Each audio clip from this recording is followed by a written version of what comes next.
এখন আমরা শিখব এক্সেলটাকে অনলাইনে নিতে।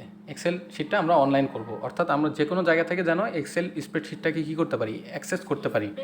জি জি, স্প্রেডশিট অনলাইন করব। আমরা কীভাবে করব স্যার? এর জন্য আমাদের নেট কানেক্টিভিটি লাগবে। আমরা ক্রোমে চলে যাব। প্রত্যেকেরই তো জিমেইল আইডি আছে, আমাদের জিমেইল আইডি আছে না? দেখেন ক্রোমের ডান পাশে একটা লোগো আছে, এখানে এই যে বড় করে একটা লোগো আছে না আমাদের নিজ নিজ আইডির। এই লগোর উপরে বাম পাশে একটা দেখেন অ্যাপের আইকন আছে, গুগল অ্যাপস। এই অ্যাপসে যাওয়ার পরে আমরা নিচের দিকে দেখব কি ড্রাইভ অপশন আছে, আমাদের নিজ নিজ ড্রাইভ। এখানে ড্রাইভে আমাদের 16 জিবি পর্যন্ত জায়গা কি ডিফল্টভাবে দেওয়া থাকে। এরপরে আমরা চাইলে জায়গাটা আরও বাড়াইতে পারবো। জি, গুগল ড্রাইভে চলে যাওয়ার পর স্যার আমরা কী করব, ফোন থেকেও করতে পারবো কীভাবে সেটাও বলছি।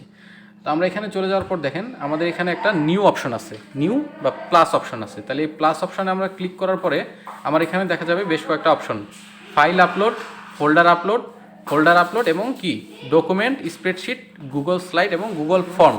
তাহলে এগুলোর কাজ কি?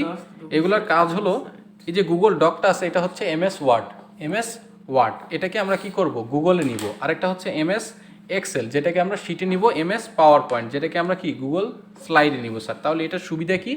আমাদের এটার জন্য কম্পিউটারের কোনো স্টোরেজের দরকার নেই, কম্পিউটারের স্টোরেজ অ্যাক্সেস করবে না। এটা অ্যাক্সেস করবে কি আমাদের অনলাইন স্টোরেজ।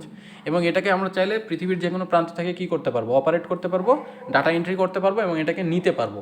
এখন ধরে নেন স্যার আমার একটা ফোন ছিল, এই ফোনটা আমরা হারাই ফেলছি, আমার ফোনটা আমি হারাই ফেলছি স্যার। তাহলে কি আমি ডাটাগুলো পাবো না? অবশ্যই পাবো। আমি জাস্ট খালি গুগলে জিমেলে লগ ইন করবো। আমি যদি এখন এখান থেকে আমার ফোনে গিয়ে বাসায় লগ ইন করি, আমি আবার কি ডাটাগুলো ফেরত পেয়ে যাবো। কিন্তু যদি আমার পিসির কোনো হার্ড ডিস্ক চুরি হয়ে যায় বা ক্র্যাশ হয়ে যায়, সেক্ষেত্রে কিন্তু আমার এই সুযোগ থাকে না। সো এটা হচ্ছে আমার জন্য বেটার ওয়ে। তাহলে আমরা গুগল শিটে ক্লিক করলে দেখেন আমার শিটটা কিন্তু ডিফল্টভাবে একটা ক্রিয়েট হয়ে গেল। এক্সেল এই দেখেন আনটাইটেল স্প্রেডশিট। স্যার এখানে কাজ কি? এখানে কাজ কিন্তু সবই সেম। এখানেও কিন্তু আমরা ফর্মুলা অ্যাপ্লাই করে কাজ করতে পারবো, সব কিছুই করতে পারবো। তবে এখানকার ইন্টারফেসটা একটু আলাদা। ইন্টারফেসের সাথে একটু পরিচিত হন। যেমন এখানে লেখা আছে আনটাইটেল স্প্রেডশিট, আপনি এখানে চাইলে ক্লিক করে নামটা চেঞ্জ করতে পারবেন। যেমন আমরা এখানে নাম দিব জি শর্টকাট। আমরা এটা কেন ক্রিয়েট করলাম স্যার? প্রত্যেকদিন আলাদা আলাদা করে আলাদাভাবে দিতে আমাদের সমস্যা হচ্ছে। তো আমরা কী করবো, অনলাইনে রেখে দিব, সবাই পেয়ে যাবো, আমরা এটা অ্যাক্সেস করতে পারবো। তাহলে এখানে শর্টকাট দিয়ে দিই, ওই যে একই সিস্টেম এখানে ধরে আমরা কী করতে পারবো, এটাকে কম বেশি করতে পারবো। এই দেখেন টেনে নিয়ে আসলাম, বড় করে দিলাম, পাশের ঘরগুলো রয়ে গেল। এখন এটাকে ধরে আমরা যদি 3-4টা ঘর সিলেক্ট করার পরে আমরা কী করি, এখানে দেখেন এই যে ফিল কালারে দেওয়ার পর আমরা যদি ইয়েলো কালার করে দিই, কালার হয়ে গেল sir. Same option, same as Microsoft Office Excel, শুধু এটা কি এক্সেল স্প্রেডশিট অনলাইন। তাহলে আমরা এরপর কী করবো, এখানে আমরা লিখে দিব শর্টকাট নেম।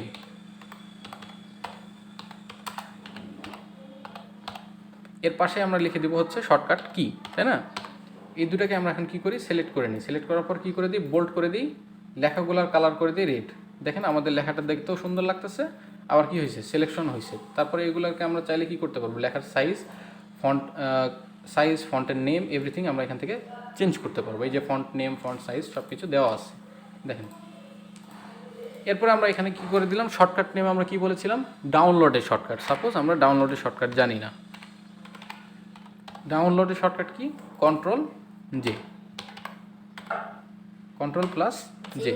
জি, কন্ট্রোল প্লাস জে। আমরা যদি কন্ট্রোল প্লাস জে দিই তাহলে কি হবে, দেখেন আমরা ডিফল্ট লেখে আমরা একটু বাড়াই দিই, কন্ট্রোল প্লাস জে। তাহলে কি হবে, আমার ডাউনলোড উইন্ডোটা ওপেন হবে। কীভাবে স্যার? এই যেমন আমি ক্রোমে আসি না, আমি গুগল ক্রোমে আসি, আমি যদি এখান থেকে কন্ট্রোল আর জে প্রেস করি, দেখেন এখানে যাই, এখানে যাওয়ার পর প্লাস করি, কন্ট্রোল যেতে যাই, দেখেন অটোমেটিক্যালি ডাউনলোড উইন্ডোটা কিন্তু আমার সামনে চলে আসছে, আমি কী ডাউনলোড করছি বা করতেছি।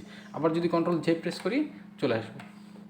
আমরা এটাকে ক্লোজ করে দিই, ক্লোজ করে কন্ট্রোল জে, দেখেন ডাউনলোড কিন্তু চলে আসছে। মানে আমরা অনেক সময় কাজ করতে করতে যদি দেখতে চাই যে আমার ডাউনলোডের প্রোগ্রেসমেন্ট কতটুকু, তাহলে কন্ট্রোল জে প্রেস করলে চলে আসবে। এরপরে আমরা যে ওয়েবসাইটে কাজ করতেছি, যে ওয়েবসাইটটা রান করতেছি, এই ওয়েবসাইটের ভিতরের যে ফাংশনটা বা এটার পিছনে যে HTML এর ভিউটা, এটা আমরা যদি দেখতে চাই তাহলে কি প্রেস করবো, কন্ট্রোল ইউ। দেখেন আমরা যদি কন্ট্রোল ইউ প্রেস করি, দেখেন এই যে এটার জন্য যে HTML কোডিংটা এটা আমাদের সামনে বের হয়ে চলে আসবে, কন্ট্রোল ইউ। আচ্ছা, আরেকটা আমরা যেটা বলেছিলাম, মাইক্রোসফট এক্সেলে আমরা প্রিন্ট প্রিভিউ দেখব কিভাবে, প্রিন্ট প্রিভিউ। তাহলে আমরা প্রিন্ট ভিউ দেখব হচ্ছে কন্ট্রোল, তার সঙ্গে আমরা প্রেস করব কি F2, কন্ট্রোল F2। এখন স্যার এটার সুবিধা কি, আরেকটা সুবিধা হচ্ছে আমরা যদি এখন এটাকে জাস্ট সিম্পলি ক্লোজ করে দিই, সিম্পলি আমরা সেভ করলাম না, ক্লোজ করে দিলাম, এখন কি আমাদের ড্রাইভে থাকবে এটা না চলে যাবে? থাকবে, অবশ্যই থাকবে। আমরা যদি জাস্ট খালি কেন থাকবে স্যার? এটা হচ্ছে অটো সেভিং সিস্টেম, এটা অটো সেভিং সিস্টেম। আমরা এখান থেকে চলে যাই ড্রাইভে, আবার ড্রাইভ থেকে আমরা চলে যাই কি আমাদের স্প্রেডশিটে। দেখেন এই যে নিচের দিকে চলে আসছে, দেখেন কোথায় গেল, জি আনটাইটেল, এই যে শর্টকাট, আমাদের শর্টকাট চলে আসছে, দেখেন আমাদের শর্টকাট চলে আসছে। জাস্ট এখানে ক্লিক করেন, ডাবল ক্লিক করলে দেখেন আমার শর্টকাটটা কি ওপেন হয়ে গেল। এখন এখান থেকে চাইলে আপনি এই শর্টকাটটা যে কাউকে শেয়ার করতে পারবেন বা যে কোনো জায়গা থেকে এটাকে ডাউনলোড বা এখন আমি আমার জিমেল থেকেও দেখতে পারবো। জি, আপনার জিমেল থেকে দেখতে পারবেন যখন আপনি এটা ক্রিয়েট করবেন, যখন আপনি এটা নিজে ক্রিয়েট করবেন, অর্থাৎ এটা তো আমার অ্যাকাউন্ট, আচ্ছা, যে এই জন্য এটা আমি নিজে দেখতে পারতেছি।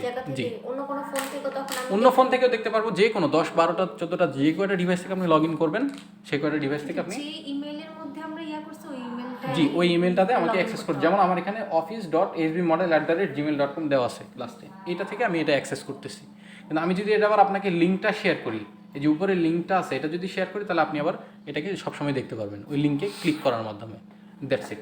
তাহলে এটা কিন্তু আমাদের ফোনে নেই বা আমাদের কম্পিউটারে নেই, এটা আছে কি আমাদের অনলাইনে বা আমাদের গুগল স্টোরেজে, ড্রাইভে। That's it.